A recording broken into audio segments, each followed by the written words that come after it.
മുസ്ലിങ്ങൾക്ക് ഗണനീയമായ സ്വാധീനമുണ്ടായിട്ടും ഇന്ത്യയുടെ മറ്റുള്ള മേഖലകളിലൊക്കെ തന്നെ മുസ്ലിം ലീഗിന് നല്ല ബർത്ത് കിട്ടി, നല്ല സ്വാധീനം കിട്ടി, നല്ല കമ്മിറ്റികൾ വന്നു.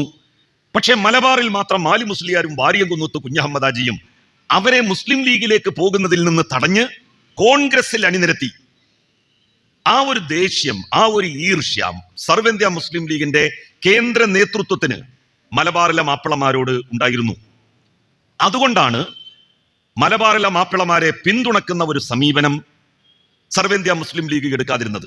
921 കലാപം അടിച്ചമർത്തി 930-കൾ 35-കൾ 40-കൾ എന്നൊക്കെ പറയുന്നത് മലബാറിലെ മാപ്പിളമാർ അവരുടെ ജീവിതത്തിലെ ഏറ്റവും വലിയ ദുരിതക്കയങ്ങളിലൂടെ ഇറങ്ങിത്തിരിച്ച കാലമാണ്.